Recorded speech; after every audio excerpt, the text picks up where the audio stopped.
All right, here we go. The Pacific Theater in World War II. So, obviously, Pacific Theater in World War II deals mainly with the United States and Japan, but other powers, especially Great Britain, China, to some extent India, will be involved as well. So, a little background on Japan. We never really haven't talked much about Asia in this class yet. But the basic background is this. Up until about the mid 1800s or so, Japan was kind of a feudal society, okay? I'm generalizing a little bit here, but for by and large, they tend to be more feudal. The problem with Japan is geographically, right? So it sits, in the kind of Pacific Ocean. Yeah, it's a bad map, I know. But over here we have China. Up here we would have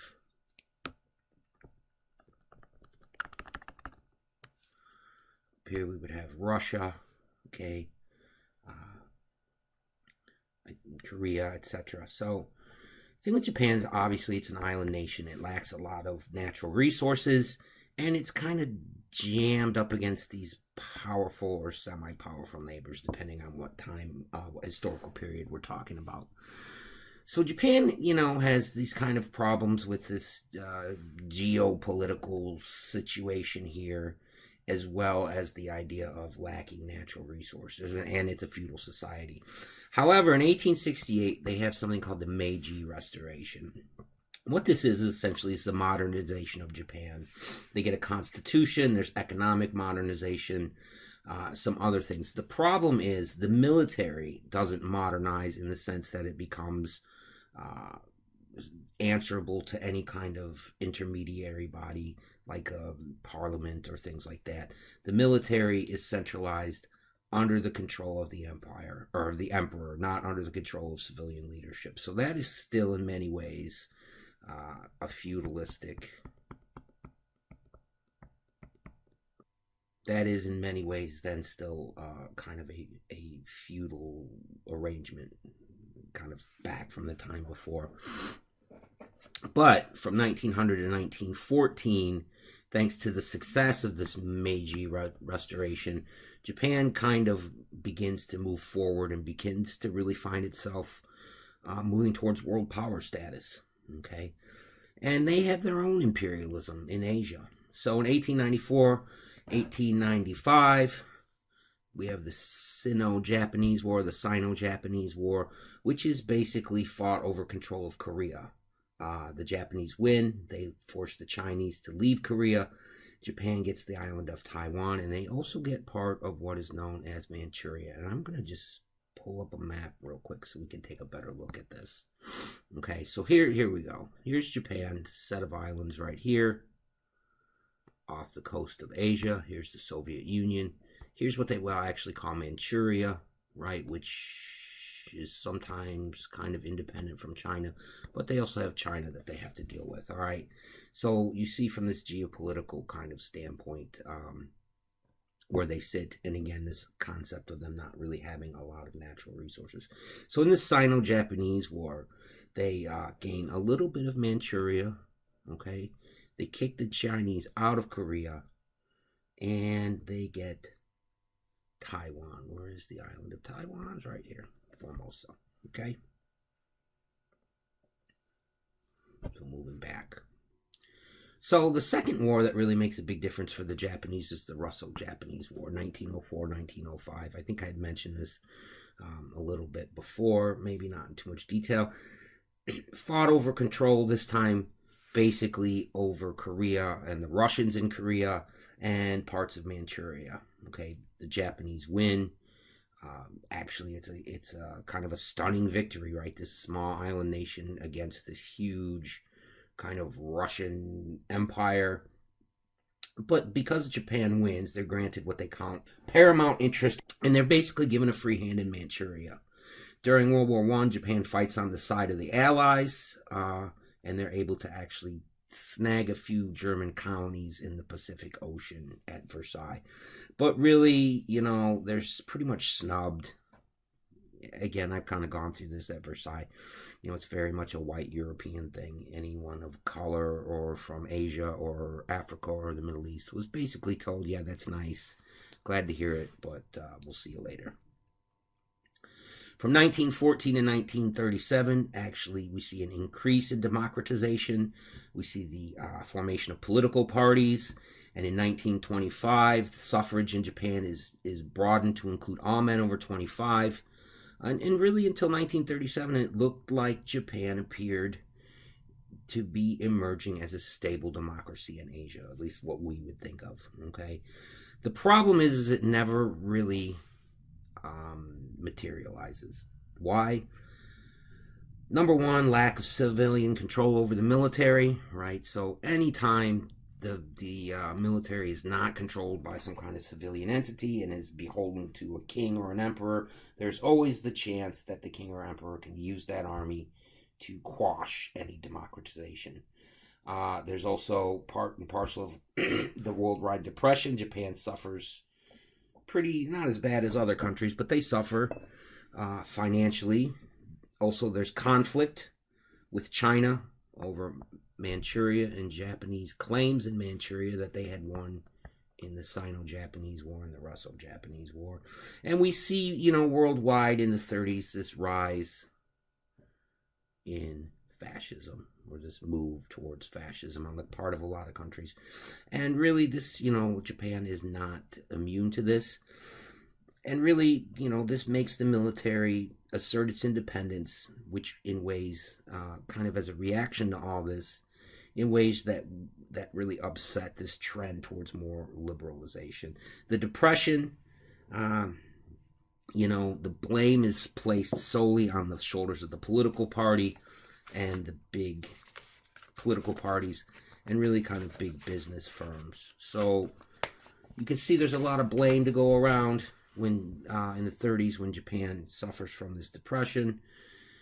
And, part and parcel of suffering from this depression was being plugged into world markets, right? So the depression itself causes a lot of people in Japan, especially the right wing, the militarists, the people in the army, to begin to wonder if Japan shouldn't really end its reliance on world markets, right? Because being plugged into those world markets is what helped cause this financial crisis in Japan.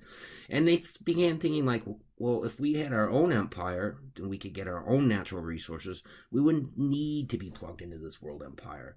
So, maybe that's the best way to go. Conflict with China. Japan had come into conflict with China over Manchuria. I mentioned that.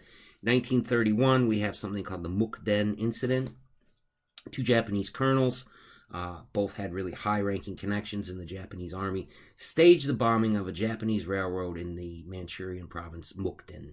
And they used this then as a pretext to expand into Manchuria and China. 1932, they're condemned by the League of Nations, and they're basically told you have to stop your aggression in Manchuria and China, or we're going to kind of censor you. Japan says, fine, we're just going to leave. And that's what they do. 32, they leave the League of Nations. And in 1937, war actually between the Chinese and the Japanese breaks out openly in 1937. With war, you see the military and the militarists, the more conservative kind of right-wing people, put firmly in control of the government. Okay, China, for its China is unable to really withstand these Japanese attacks into its territory, but Japan is really unable to completely conquer China. Again, look at the map. If we go back, so here's tiny Japan. Here's China, right? This is big. This is a little island, and they're coming in from Manchuria.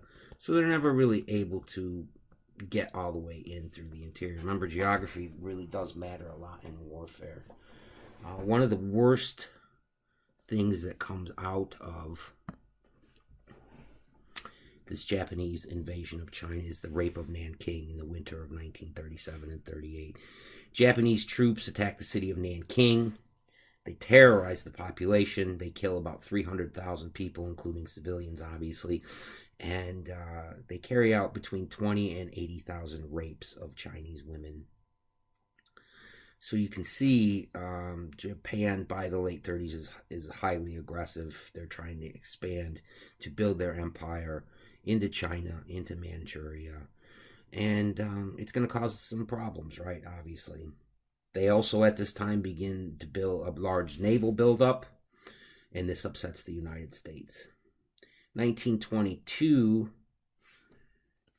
Japan, a few other, America had signed what was known as the Washington Naval Treaty, which set up a 5-5-3 ratio on capital ships of 10,000 tons and or 8-inch guns or bigger. So essentially, in the Pacific, the idea was the United States could have 5 of these, Britain 5, and the Japanese 3. So it's really a mathematical formula, right? So for every 5 American capital ships, the Japanese could have 3 capital ships that could match them.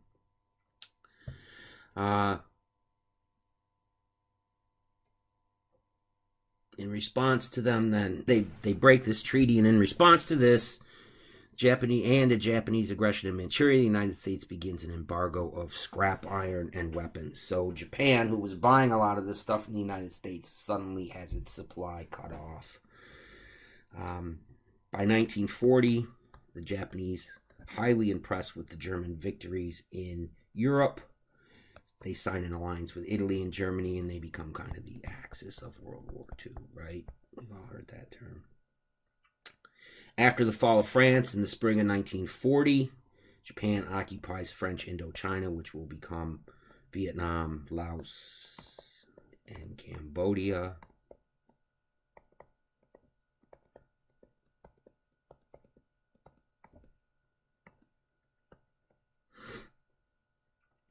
And in response to this, the United States and the Dutch stop all oil shipments to Japan. They insist that Japan has to withdraw from Manchuria and China.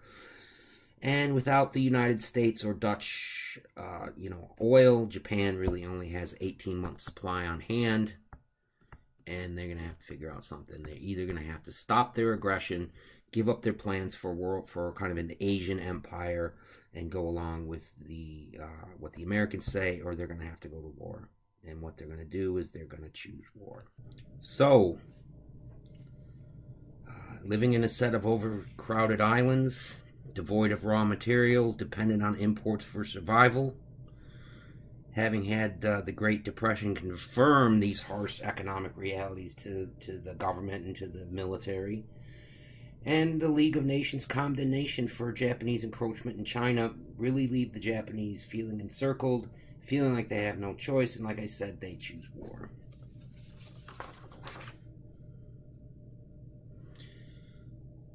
The idea here for the Japanese is to form what they call the Greater East Asia Co-Prosperity Sphere.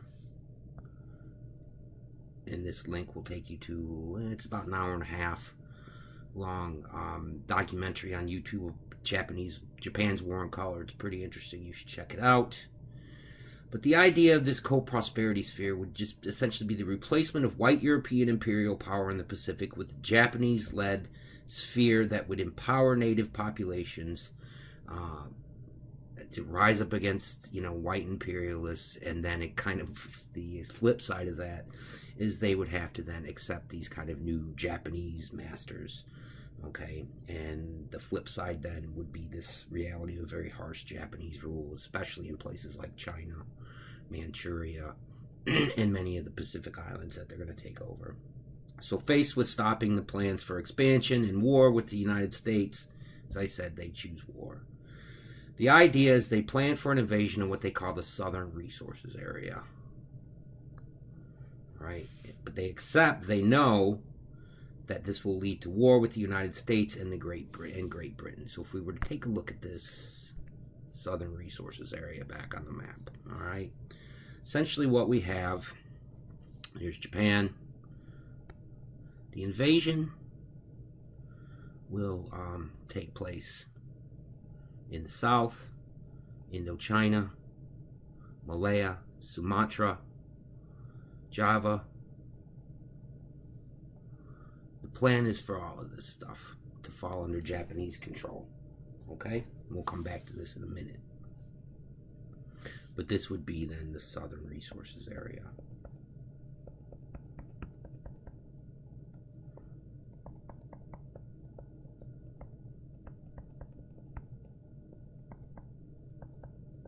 Right here.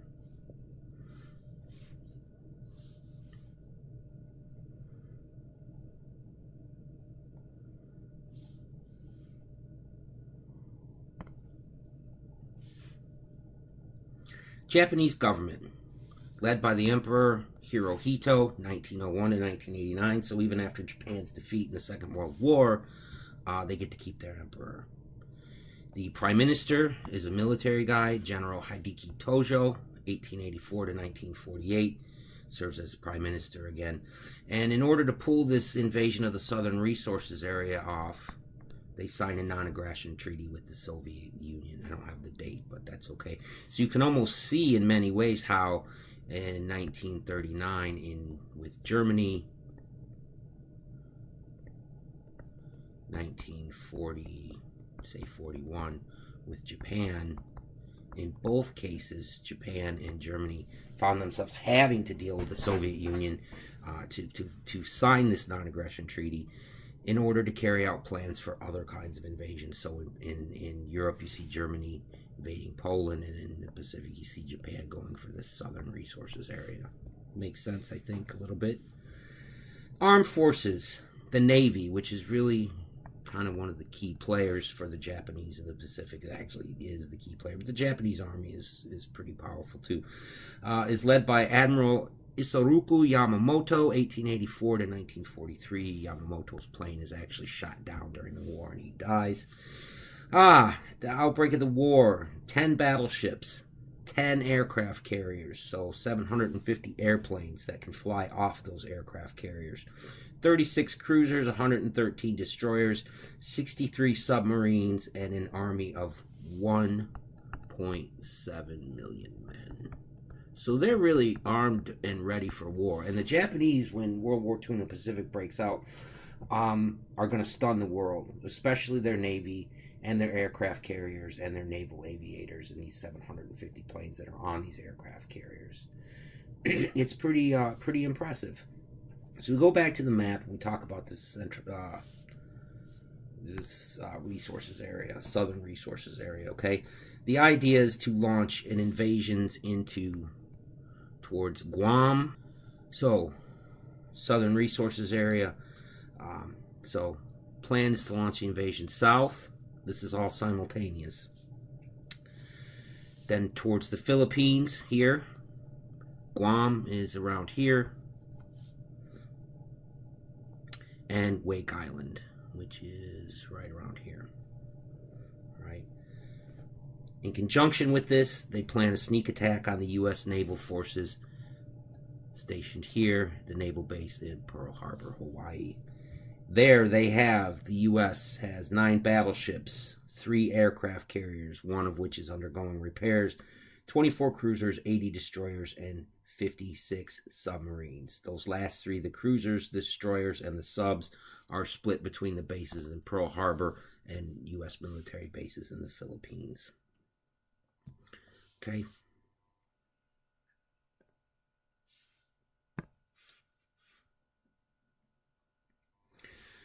So, in order to carry this out, they're going to have to take the U.S. Navy out at Pearl Harbor. And there they have 3 objectives.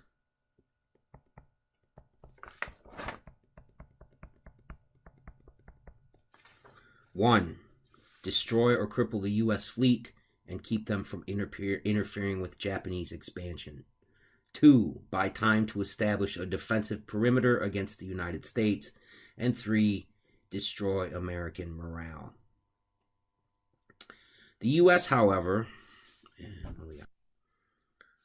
okay, so back to Pearl Harbor. This idea that they're going to try to attack the American fleet at anchor in Pearl Harbor, knock them out of the war, destroy or cripple them to keep them from interfering with Japanese expansion. Then this would again buy time for them to carry out their invasion of the Southern Resources Area, Guam, the Philippines, and establish that perimeter against the United States. They also thought, again, if they could destroy American morale, that perhaps the United States would sign some kind of peace treaty with them and kind of set up a situation where both countries had to kind of deal with each other in the Pacific, not in a bellicose or warlike way, but in some kind of, peaceful coexistence. I don't know if you want to call it that. But anyway, so they set up this attack from Pearl Harbor. Japanese fleet under a guy named Chuichi Nagumo, 1887 to 1944, departs Japan on November 26, 1941, and they head towards Pearl Harbor. Now, we see here's Nagumo's force leaving Japan, heading towards Pearl Harbor.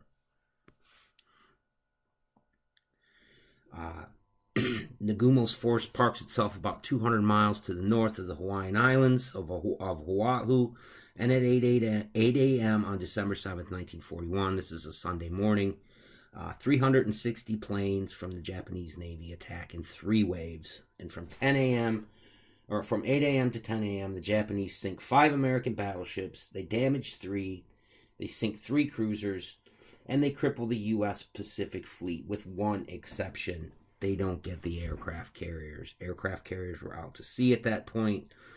So they fail in that, and they also fail to destroy the base at Pearl Harbor. This would have actually sent the United States, had they wanted to continue the war at that point, back to the United States fleet would have to find themselves operating out of bases in San Francisco and Los Angeles. So you can see right then and there, had the Japanese destroyed Pearl Harbor, that would have been a huge, huge buffer for them to set this defensive perimeter up. The United States would then, to engage them, have to go, I don't even know, I think this is 3,000 miles right here from California to Hawaii. So you can see, by not destroying the carriers, that's important, but also by not destroying the base at Pearl Harbor, they leave them with a foothold farther in the United States, with a foothold farther into the Pacific.